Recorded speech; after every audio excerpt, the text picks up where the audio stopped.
Hey guys, welcome back to Football by Rob. It's Rob here. There wasn't really a lot to talk about, football wise at least, for the last week from an Arsenal point of view, but we've had some massive developments that David Ornstein has spoken about, and you've had Ben Jacobs as well speaking on another story that could have a domino effect. And we have Hand of Arsenal as well, who's at the time of my recording, he is about to write a big piece involving another player, and who knows, maybe even give updates on other transfers. So I just thought I'd just check all the stuff out and give you my 2 cents on whether I think this is a plausible deal or not. So, if we weren't living under a rock, everybody knows the story that David Ornstein broke last night, where he said that Arsenal are basically exploring a move for Vinicius. The Brazilian has 1 year left on his contract at Real Madrid. They have been in a stalemate when it comes to a contract renewal, and Real Madrid are not going to lose a player of Vinicius's caliber and performance level wise for free, which makes sense. Real Madrid are always going to want to make money, and they will want to go ahead and get their contingency plans in place in case this guy wants to leave. Right? Fair enough. Is that plausible for Arsenal or not? I'm honestly gonna give you my pros and cons for both of it. I think it can be done. Should it be done? That's another question. But let me show you. Let me show you what I mean. Right. So David Ornstein broke this story, and when David Ornstein says something, it's legit. It is normally legit. So what does this mean for Arsenal? If I'll be honest, Vinicius's wages are going to be crazy. He has 1 year left on his contract. Fair enough. Where's his profile? Yeah, right here. So he has 1 year left on his contract. He is on 480,000, roughly 481,000 euros per week. So in pounds, that is 409,000. 409,000 means that at this point in time at Real Madrid, he earns 110k, 109,000 roughly more than our highest earner, Bukayo Saka. And I don't know if doing this deal is going to be the best for the team morale. It's going to completely shatter the wage structure that we have built. We have worked so hard to build. But at the same time, we are at this point in our in this new trajectory with Arteta and the whole rebuild ever since 2021 2 onwards. We are at a point where we need to be making these type of signings, and we need to be capitalizing on them as well. We could have had more trophies than what we have right now. We weren't able to capitalize because we didn't have the right people in the right places at the right time. We always felt like we were a year away from being a year away. But Vinicius is the kind of player that puts you right there right now, and that's a fact. In fact, last week I had spoken about the whole Morgan Rogers deal, and I said that what Arsenal should be doing is looking at somebody like Vinny, looking at somebody like Barcola, looking at people who are actually not going to be signing new contracts or who might be looking for more minutes. And you need to go and be proactive. You can't be reactive. This feels like a reactive move because we have also seen Ben Jacobs break the fact that Real Madrid have apparently reached an agreement in principle with Leipzig for Jan Diomande. The player has already agreed terms on a 5 year contract. So that means Real Madrid will need to let somebody go from their team. Now, it's either going to be Vinny or it's going to be Rodrigo. It is not going to be Kylian Mbappe in any circumstances right now. He is the hottest commodity, especially after the World Cup. The fact that he is also the World Cup's all-time leading scorer and everything is something Florentino Perez is going to hold massively important in terms of brand value, cachet, and everything. So I don't see a situation where uh, Mbappe is not selected over Vini. If it's like if both of them are hanging on a cliff and Perez only has one hand free, he's saving Mbappe. That's what the truth is. So that means that Vini will have to either take lesser wages than what he's on right now. Not to mention that all the foreigners have to pay a higher tax rate as well when they're earning in Spain, and and he will have to also concede the fact that it's not his team and it will be Mbappe's team. Now, whether his ego can handle that or not, especially after what he has done for Real Madrid, the fact he has won so much with them, he has two Champions Leagues with them, he scored in both those finals, he was a few votes away from winning a Ballon d'Or just a couple of years ago. People forget they're all just making fun of him for all the controversial facts and his new chin operation and whatnot. But Vinicius is still a really good player, and he is in the He's just entering his prime now, I'll say. And I think, yeah, I think this will be a really good deal if we can pull it off. But I'm worried about the repercussions of it both ways, right? On the plus side, if we can pull it off, what sort of money are we looking at? I think his value, if I wasn't mistaken, was at like 140 million euro right now. 140 million euro basically equates to 120 million pounds. So 120 million pounds, you've just seen how inflated the market is. You've had people who have resumes that don't even compare to half of Vinny's career thus far, who have gone for 116, 117. Florian Wirtz for 120. You've got Isak going for 130. So can Arsenal pull off something between 140 to 150? Maybe, if that is possible. If that is possible for them, okay. What David Ornstein did say is that on all levels it is approved. So that means they must have taken some sort of vote and come to a consensus that everybody is on board to spend this sort of money.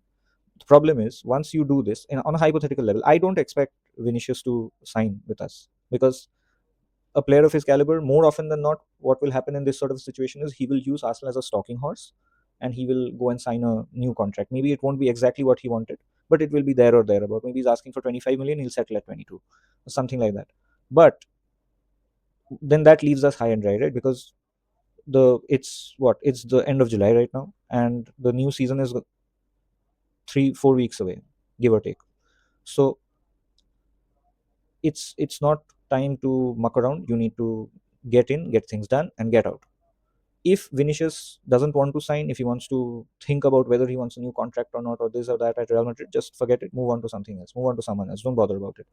Real Madrid have already got this Diomande thing done, apparently. I haven't seen a Fabrizio post yet, so I'm not entirely sure. Let's check if he has tweeted on Diomande.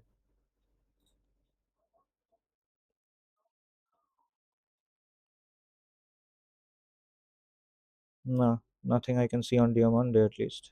Okay, what's this? Yeah, so 6 hours ago there was a bid, and when Jacob said that they have agreed that, so it's possible. It's possible. But if they have Diamande and then Madrid don't sell him or some other club come in, then that's a different deal. But if we can get it done, I'd be okay with it, until and unless it comes and messes us up later on. Now, we can get this done if we can get rid of Gabriel Jesus. He is already on 265k a week, does nothing, barely does anything. I'm sorry, I really liked him. I still think he is one of these butterfly effect what if moments in Arsenal's history, certainly in my time of being a fan. He similar to Eduardo, even though Eduardo got injured at Arsenal and he got injured at the World Cup, but he was really good in those first 5 or 6 months when he came in, and then he had that injury, and he was just never the same after that. He kept getting these injuries, and he kept having massive issues, and it's really sad because he's a really good player, extremely technical. Used to love him at Man City. I mean, as a player, not that I like Man City, but I'll always rate good players if they are actually good. So it's just I think we should be done with this. We have 1 year left of his contract. If we can just get him out of the way anyhow, I'd be okay with just send him out on loan, get something, get something back. If you can sell him, that will be the ultimate. It doesn't matter. I need to get his wages off. Even if we get like 15 or 20 million for him, I'm okay with that. But 265 off the books, that can go towards Vinicius' salary, and then you think about the rest of it. If you have other people uh, signing or not. We have Bukayo, who's on a long contract now. It's running on till 2030, so that's not an issue. 300k a week, but we have to worry about Declan Rice. Declan Rice is due for a renewal. Odegaard is due for a renewal, even though I don't think Odegaard has done enough to warrant a pay rise. Declan Rice has surely done enough to warrant a pay rise. So what are we giving him? 350 at least, if not more. So once you have these sort of players, you'll have this entire strata of, you'll have, say, Saka at 300, Declan Rice at 350, you have a Vinny at 400 or 415 or something like that.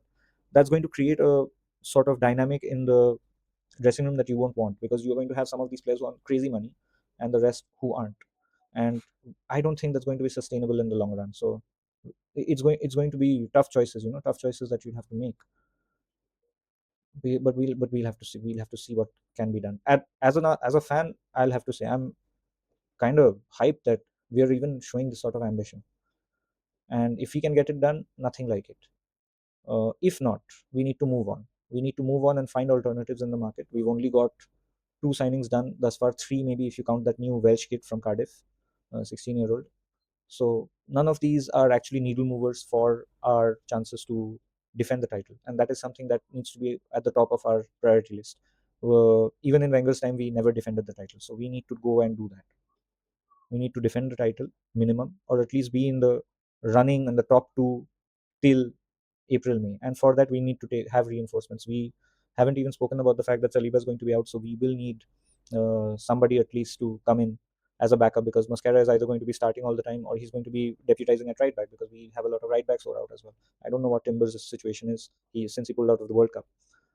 Uh, Declan Rice also, he will need to be given an extended rest at the start of the season. Our schedule at the start of the season is tough as it is. I think we're playing Villa in our third game of the season. So yeah, it's not going to be easy, and we need to tool up properly.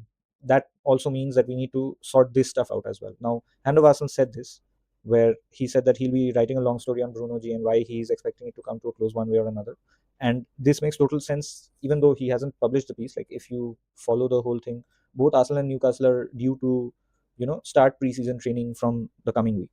So you have to get your players in, get them, in shape, get them synced up with each other, and for that you're going to need enough time, especially when the Community Shield is, what, I think the 13th, or when is the Community Shield? It's somewhere in the second week of August, I'm pretty sure. Yeah, it's 16th of August. So I want any player who is going to be part of the team to already be with the team by now, if not by the end of next week. And Bruno also, he will need to sort his thing out as well, right? Now, he loves Newcastle as a club.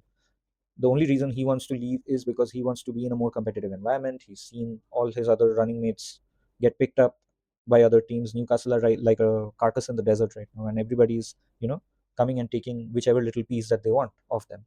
And Bruno doesn't want to be the one who's going to stick around for a rebuild. He is at that point in his career where he's going to get probably one big contract at a top level in Europe at least, before you either explore an MLS or a Saudi Arabia or other markets. So even he's going to want something. And let's face it, Newcastle will not be able to pay what an Arsenal, a City, United, Liverpool, these guys can pay. So I get where he's coming from. If we really want to get the deal done, we should just go and put the money down. I mean, I've read that, what, we wanted to put like 70 million on the table, and they said no. 70 million, I think they are not going to accept. They have always been saying it's something like 90 or something. Just go at 80, 85 or something like that. That's what I would say, but I'm not really sure what Berta and all are trying to do by playing hardball. Maybe they know better, obviously. So if I was Berta, I'd try and get this done, especially after the fact that we have been pipped to other targets prior to that. Even though Morgan Rogers, I'm low key not too fussed about. 117 was absurd money. I wouldn't have paid over 85 for him. But yeah, that's where we're at. If we can get some of these contracts out, that'll be one huge load off our mind, and then you can rebuild properly. But up until then, it's not possible. Up until then, it's going to be tough. And I don't know, man. It feels like a pipe dream, but at the same time, it also feels like it can happen. It can. But will it? Let's see. Let's see. Kroenkes have been known to show a lot of ambition in their other sporting franchises and teams as well. So maybe they're mad enough to try this. Let's see. But that's been it, guys. I'll just leave you. I'll just leave you to share your thoughts. Let me know what you think. You think Vinicius to Arsenal is a good deal or not? Do you think Arsenal can pull it off? Do you think it's going to be sustainable and it's not going to mess up the dynamics in the dressing room? Let me know your thoughts. You can check my workout. I do some artworks and stuff. I'll leave a link to it in the description. That's about it. See you guys. Peace out.